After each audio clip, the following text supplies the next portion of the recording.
서치라이트가 쫙. 아이고 이 맹수야, 오늘도 술 처먹고 들어왔네. 왜 이런 게 나한테 걸려가지고. 이런 마음이 있다면 벌써 공격이 시작된 겁니다. 윗사람이 아랫사람을 함부로 억압한다? 아하? 예, 목회자, 장로, 안수집사일 수도 있어요. 마귀는 이렇게 파괴하는 거예요. 성도를요, 그리스도의 병사래요. 전신갑주를 입으라고 돼 있죠. 끊임없이 말씀으로 채우고 성령의 은혜로 채워야만 승리할 수 있습니다. 영적 전쟁의 승리의 비결 4인 4색을 통해 공개하겠습니다.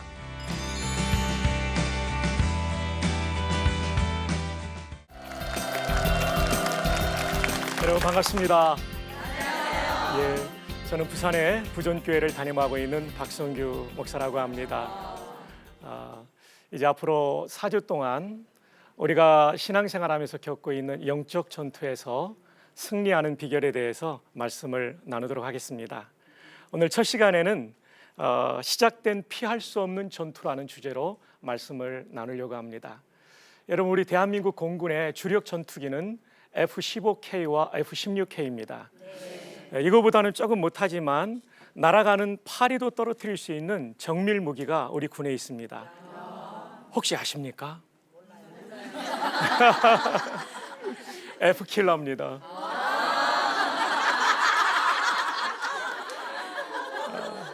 오늘 영적 전투에 대해서 말씀을 나누기 위해서 전투기에 대한 얘기를 좀 했습니다.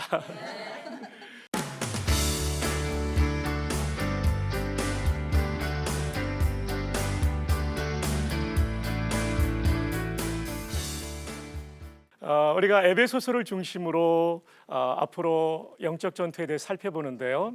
에베소서는 여러분이 잘 아시는 대로 교회론입니다. 좀 그 구조를 좀 살펴보면 1장 1절부터 4장 16절까지는 교회가 어떻게 시작되었는지, 그리고 교회의 하나됨이 얼마나 중요한지 이런 내용을 다루고 있고요. 그 다음 4장 17절부터 5장 21절까지는 교회의 구성원인 성도 한 사람 한 사람의 성화에 대해서 말씀해 주고 있습니다. 결국 교회는 빌딩이 아니라 사람이기 때문에 그 사람들이 얼마나 성화를 이루느냐가 중요하기 때문이죠. 그 다음에 여러분 잘 아시는 대로 에베소 5장 22절부터 6장 4절까지는 가정입니다. 교회론인데 왜 가정을 다루었을까요? 그 이유는 교회의 구성원이 가정을 이루고 있고, 가정이 무너지면 인격과 신앙이 무너지죠. 미국 교회의 쇠퇴의 원인 중에 하나는 가정의 붕괴입니다. 이혼을 하게 되면 그 교회를 나가기 힘들어지고, 다른 교회로 옮겨가서 정착하면 그래도 괜찮지만 아예 신앙을 떠나는 분들도 계시대요. 그래서 교회론을 다루면서도 가정을 다룰 수밖에 없었겠죠. 그리고 마지막으로 다루고 있는 게 뭐냐면 사회생활입니다. 왜냐하면 교회의 구성원이 교회 안에서만 사는 게 아니라 결국은 세상을 변혁시키는 사명을 가지고 있죠. 이것이 에베소 1장 23절에 만물을 충만케 하는 교회입니다. 교회는 교회만을 위해서 존재하면 개토가 되어버리죠. 교회의 기능을 감당하지 못해서 우리가 흔히 알고 있는 마태복음 5장의 세상의 빛과 소금, 이것은 결국 사회생활 속에서 성도가 영향력을 끼칠 수 있어야 되는데 어떻게 하면 그럴 수 있느냐까지를 교회론인 에베소에서 다루고 있어요. 영적 전쟁에서 이겨야 교회가 교회되고 성도가 성도 될 수 있죠. 성도를요, 그리스도의 병사래요. 예수를 믿는 순간부터 마귀의 공격이 시작되기 때문에 예수님을 믿으면서부터 우리의 신분은 뭐냐면 영적인 현역군인이 되는 거예요. 사회생활 속에서 성도가 영향력을 끼칠 수 있어야 되는데 어떻게 하면 그럴 수 있느냐까지를 교회론인 에베소에서 다루고 있어요. 그러니까 정리해보면 에베소서의 내용은 이렇게 한 손에 잡힐 수가 있어요. 교회의 출발과 하나됨, 성도 개인의 성화, 그리고 가정생활, 그리고 사회생활이에요.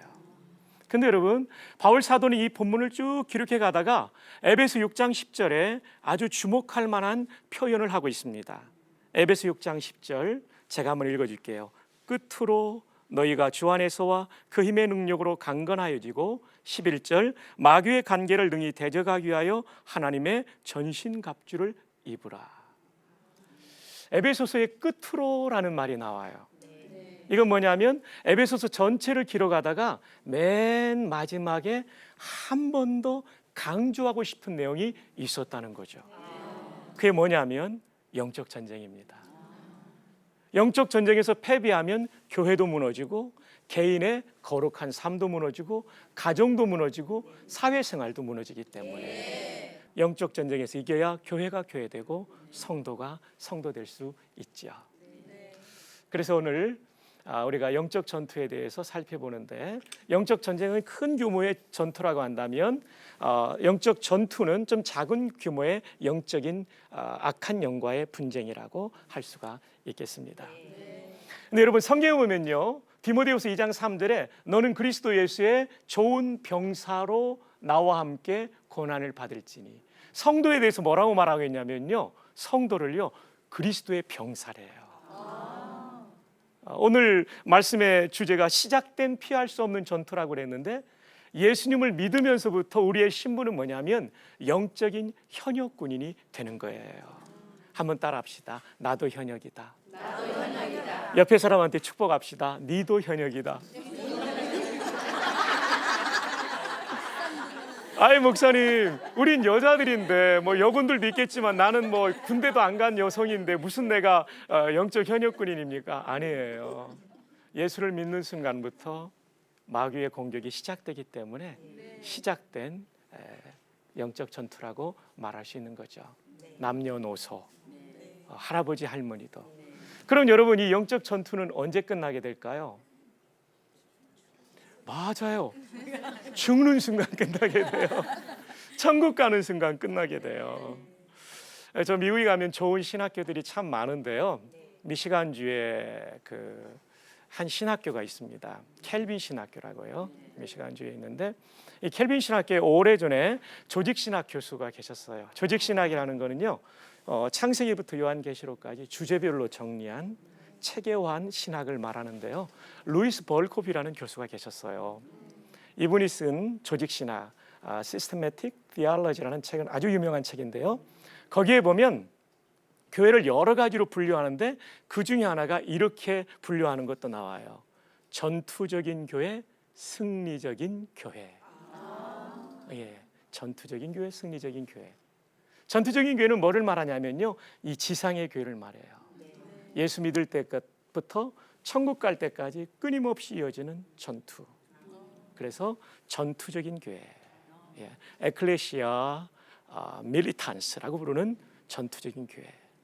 여러분이 속한 교회도 전투적인 교회입니다. 끊임없는 공격을 받고 있고요. 또 하나의 교회는 승리적인 교회인데, 그것은 어떤 거냐면 천국에 있는 교회를 말해요. 에클레시아 트라이엄펀트라고 불려지는 교회. 거기서는 예수 그리스도와 함께 영적 전쟁의 승리를 누리며 찬양과 기쁨을 누리는 교회이죠. 여기서 우리가 배울 수 있는 것은, 저와 여러분은 천국 가는 그날까지 끊임없이 영적 공격을 받고 있다는 것을 아셨으면 좋겠습니다. 사탄은요, 악한 영들의 대장이에요. 그 밑에 있는 수하의 천사들을 귀신들이라고 그러죠. 귀신은요, 타락한 천사들이에요. 온 천하를 꿰는 자라. 우리를 공격하는 방법은요, 속이는 거예요. 자, 그러면 이 영적 전투의 주적은 누구일까요? 누구라고 생각하세요? 우리가 누구와 싸우는 거죠? 영적 전투를 할 때. 마귀, 맞아요. 또요? 사탄, 맞아요. 또요? 귀신들. 그래, 이걸 줄여가지고 사막이라고 그래요. 사탄, 마귀, 귀신. 사막이라고 그래요. 기억하기 좋겠죠? 사탄이란 말은 히브리 말에서 왔어요. 근데 이것은 소리 나는 대로 번역이 됩니다. 그래서 구약 성경이 BC 3세기경에 구약 성경은 히브리어로 기록됐는데요, BC 3세기부터 예수님의 시대까지도 세계 공용어가 영어가 아니라 그리스 말이었거든요. 그리스는 헬라 문화권이기 때문에 헬라어라고도 하거든요. 예, 그리스 말로 쓰여졌는데 이 구약 성경이 히브리어로 쓰여졌는데 공용어인 헬라어로 번역한 것을 70인경이라고 그래요. 왜냐하면 번역자가 70명이었거든요. 더 정확하면 72명인데 남아있는 2명은 빼고 70인경이라고 부르는데, 그래서 구약 성경에 사탄이라는 말이 세계 공용어였던 그 당시 헬라어로 번역될 때는 어떻게 번역됐냐면 사타나스 이렇게 번역이 됩니다. 발음이 약간 좀 다르죠. 예, 구약에서 히브리 말로는 사탄, 헬라 말로는 사타나스, 영어로는 뭐라고 하냐면 세이턴, 우리 말로는 사탄. 여러분, 이렇게 소리 나는 대로 번역을 했는데 사탄이라는 말이 가장 원어와 가까운 번역, 이것은 어느 나라 말이었어요? 한글 말이었어요. 하나님께서 우리 민족을 사랑하셔서 세종대왕으로 하여금 이렇게 잘 번역할 수 있도록 우리를 표운 문자로 만들어 주신 거죠. 네, 음역입니다. 사탄은요, 악한 영들의 대장이에요. 그 다음에 사탄이 히브리 말이라면 헬라 말로는 사탄을 의미하는 또 다른 단어가 있어요. 그게 뭐냐면 마귀라고 우리 말로는 번역했는데, 이건 소리 나는 대로 번역한 것이 아니라 뜻을 따라서 번역해서 의역이라고 하는데, 헬라 말로는 디아볼로스라고 해요. 한번 따라해 볼까요? 디아볼로스. 예, 이 디아볼로스가 영어로 옮길 때는 더 데블로 옮겨져요. 의역이죠, 그죠? 발음 나는 대로 옮기지 않았죠? 우리 말로 옮길 때는 마귀라고 옮겨져요. 근데 사탄과 마귀는 동일 존재인데 히브리적 개념과 헬라적 개념을 우리 말로 옮긴 겁니다. 근데 귀신은 뭐냐면 이 사탄 마귀가 동일 존재인데 그 대장인데요. 이 타락할 때, 일단의 천사의 그룹이 타락할 때 대장은 사탄 곧 마귀고요. 그 밑에 있는 수하의 천사들을 귀신들이라고 부르죠. 그래서 이것은 히브리 단어를 제가 찾아보니까 쉐드라고 되어 있고요. 헬라 말로는 다이모니온이라고 그래요. 그리고 영어로는 디마안이라고 그러고 우리 말로는 귀신들이라고 되어 있어요. 근데 여러분, 이것을 좀 더 설명하기 위해서는 제가 요한계시록 12장 9절을 여러분과 함께 좀 살펴보려고 하는데 제가 읽어드릴게요. 요한계시록 12장 9절에 보면 이런 말씀이 나와요. 큰 용이 내쫓기니 옛뱀, 하와를 유혹했던 옛뱀 곧 마귀라고도 하고 사탄이라고도 하며, 마귀라고도 하고 사탄이라고도 한다는 얘기는 이름이 다르지만 동일 존재라는 뜻이죠. 그래서 사탄과 마귀는 동일 존재입니다. 좀 더 설명을 보면 요한계시록 12장 9절 중반절에 온 천하를 꿰는 자라. 꿰는다는 말이 영어 성이면 속인다, deceit이라는 단어가 사용됐어요. 그래서 마귀의 가장 대표적인 우리를 공격하는 방법은요, 속이는 거예요. 하와한테도 공격할 때 속였어요. 이거 먹어도 절대 안 죽는다, 하나님과 같아진다. 그런데 하나님과 같아지기는요, 더 추락할 수밖에 없었고, 그리고 비참한 인생을 살아가게 된 거죠. 예수님의 은혜로 회복되기 전까지 꿰는 자, 속이는 자예요. 그 다음 중요한 것은 귀신에 대한 얘기를 이렇게 말합니다. 그가 땅으로 내쫓기니, 한번 따라합시다. 그의 사자들도 그와 함께 내쫓기니라. 이 그의 사자라는 말이 각주에 보면 천사들이라고 되어 있어요. 앙겔로스의 복수형인 앙겔로이. 그러니까 본래 천사들이었다는 얘기예요. 귀신들도 그의 천사들이라고 되어 있어요, 원문에요. 그런데 타락해가지고 이들이 악한 영이 되었다라고 말하죠. 여러분, 어떤 사람들은 귀신을 죽은 자의 영으로 생각하는 사람들이 있어요. 근데 성경은 절대 그렇게 말하지 않아요. 귀신은요, 타락한 천사들이에요. 범죄한 천사들, 하나님을 대적했던 천사들이에요. 제가 한번 여러분에게 이걸 잘 설명드릴게요. 영혼과 육신이 분리가 딱 돼요. 이렇게 분리가 딱 돼요. 네가 언제 나와 함께 낙원에 있으랴 그랬어요? 오늘 다 분해되죠. 그러니까 화장을 걱정하지 마세요. 죽자마자 천국 아니면 지옥으로 가요. 즉시 가는 거예요. 십자가의 은혜로 바로 천국 가는 겁니다. 귀신은요, 타락한 천사들이에요. 범죄한 천사들, 하나님을 대적했던 천사들이에요. 제가 한번 여러분에게 이걸 잘 설명드릴게요. 인생에게 가장 중요한 순간이 죽음이라는 순간이에요. 여러분 반드시 죽을 거예요. 저도 죽습니다. 그래서 가장 중요한 순간이 죽음이라는 순간인데요. 이 죽음의 순간에 뭐가 일어나냐면 분리가 일어나요. 그래서 죽음이라는 헬라 단어는 분리라는 뜻을 가진 사나토스라는 단어예요. 여기에서 영어에 유서네시아 이런 단어가 다 나오게 되는데요. 죽음은 분리예요. 그래서 여러분, 무엇과 무엇이 분리됩니까? 죽는 순간 영혼과 육신이 분리가 딱 돼요. 이렇게 분리가 딱 돼요. 영혼과 육신이 분리가 돼요. 육신은 화장이 되든 매장이 되든 수장이 되든 시간의 차이는 있지만 분해되죠. 바울과 아브라함의 뼈 찾을 수 있을까요? 없을까요? 다 분해되죠. 그러니까 화장을 걱정하지 마세요. 다 분해되는 거예요.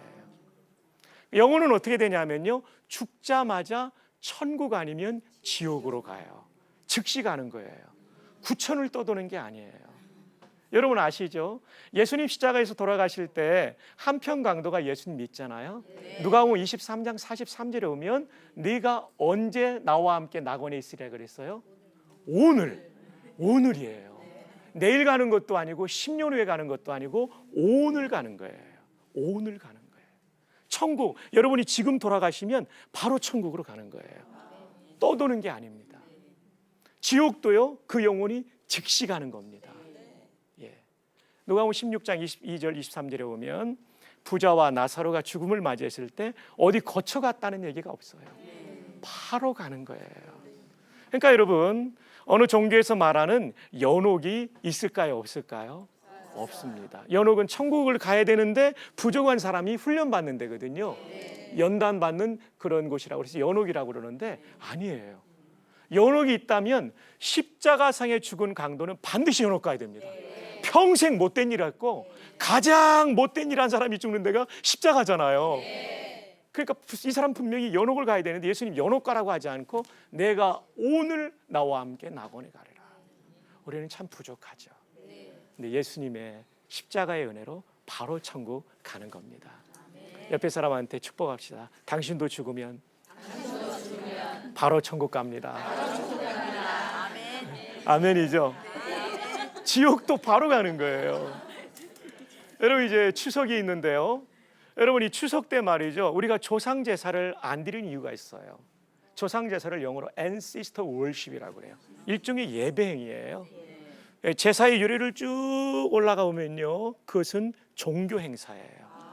그래 안 되는 거죠. 고린도전서 10장에 이방인의 제사에 너희가 참여하기를 원치 않는다라고 그랬잖아요. 그것은 귀신과 교제하는 거라고.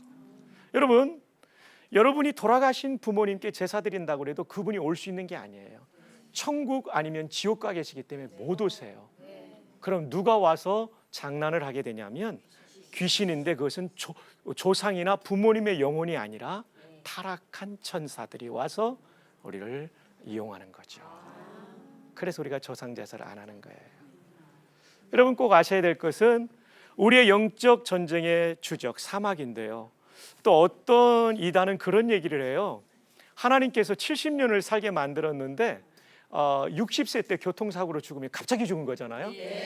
이 갑자기 죽은 사람들은 10년 동안은 구천을 떠돌게 만든다고 그래요. 기독교 계통 이단이 그런 사람들이 있어요. 절대로 속지 마세요. 십자가상의 강도도 내가 오늘 나와 함께 낙원은 천국의 다른 표현입니다. 파라데이서스. 그리고 바로 즉각 지옥으로 가는 겁니다. 그래서 우리의 영적 전쟁의 주적은 사마귀인데 그 귀신들이 죽은 자의 영혼이 아니라 타락한 천사라는 것이 오늘 조금 전에 본 요한계시록 12장 9절에 명시되어 있습니다. 자, 한번 따라합시다. 우리 전쟁의 주적은 사마귀이다. 이게 굉장히 중요합니다. 사람이 아니에요. 사람과 싸우는 게 아니에요. 사람 뒤에 역사하는 악한 영들과 싸우는 것입니다. 이것을 우리가 에베소 6장을 통해서 좀 더 살펴볼 수가 있는데요. 제가 한번 읽어드릴게요. 우리의 씨름, 우리의 싸움, 영적 전투는 혈과 육을 상대하는 것이 아니요 혈과 육은 헬라 말로 인간을 말합니다. 형제가 저의 전쟁의 주적도 아니고 자매가 주적도 아니고요. 결혼하신 우리 자매님들은 남편이 당신의 주적이 아닙니다. 예. 결혼하신 형제들이 있다면 부인이 주적이 아니라는 거예요. 그럼 누구냐? 에베소 6장 12절에 오면 통치자들과 권세들, 헬라어로 천사라는 수건데, 천사는 선한 천사와 악한 천사가 있잖아요. 우리랑 싸우니까 악한 천사겠죠. 그러니까 사마귀예요. 좀 더 설명이 됩니다. 이 어둠의 세상 주관자들과 하늘에 있는 악의 영들을 상대함이라. 명료하죠. 하늘에 있는 악의 영들. 이것이 우리 영적 전쟁의 주적이 되는 거예요. 제가 있는 부산에는요, 불교 문화가 아주 강하죠. 근데 전도하다 보면 불교도들을 많이 만나게 돼요.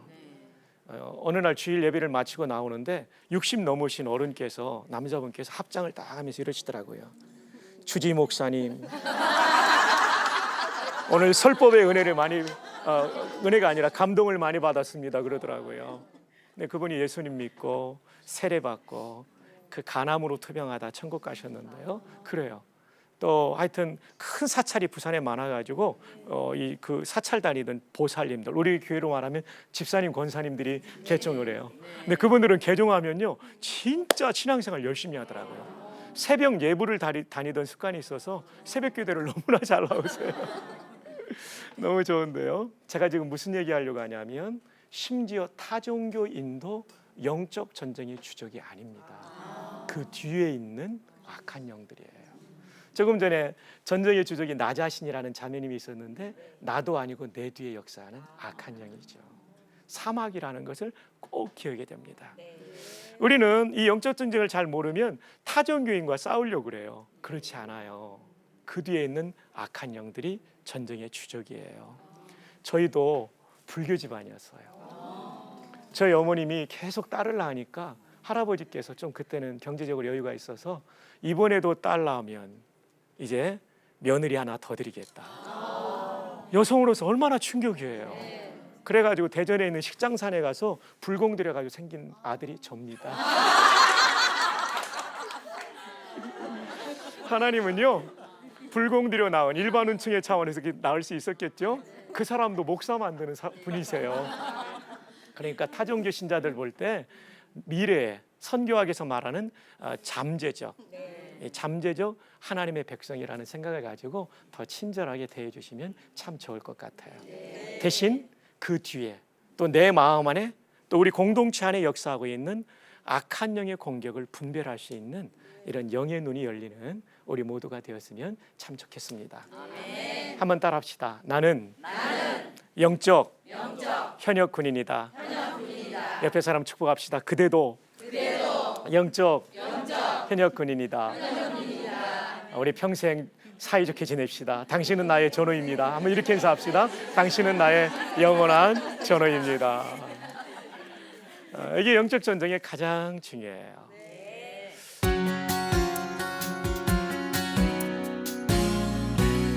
자, 이제 오늘 나누었던 말씀을 좀 간추려 보도록 하겠습니다. 오늘 주제가 시작된 피할 수 없는 전투인데, 예수를 믿는 순간부터 우리는 그리스도의 군사가 돼요. 남녀노소 할 것 없이 다 영적 현역 군인이고, 그리고 우리의 주적은 절대로 사람이 아니다. 여러분, 남편도 아내도 부모님도 아니고 직장 동료도 아니고 이웃도 아니고, 비록 아파트에서 위층에서 시끄럽게 해가지고 잠 못 자게 하는 이웃이 있을지라도 그분이 주적이 아닙니다. 그분도 잠재적 하나님의 백성. 악한 영, 사마귀가 뭐라고 그랬죠? 어떻게 그렇게 기억을 잘하세요? 거의 천재적이에요. 메모도 안 하셨는데 듣고 그냥 기억하시네요. 영적 전쟁의 주적이 사막이라는 거 여러분 꼭 기억하시고요. 이번 한 주간 살 때에도 일어나는 많은 일들 가운데 악한 영의 공격, 나를 속이는 공격, 또 이제 다음 주 쭉 이어가면서 말씀을 드리겠지만 이런 공격들을 분별하면서 승리하기를 바랍니다. 아멘. 이제 다음 시간에는요, 이 영적 전투가 벌어지는 현장에 대해서 소개하게 될 것입니다. 가장 치열한 전투의 현장, 거기에 대해서 이제 말씀을 나누게 될 겁니다. 다음 주 뵐 때까지 아프지도 말고 죽지도 말고 건강하게 지내시고 또 영적으로 승리하시다가 만날 수 있기를 바랍니다. 여러분 고맙습니다.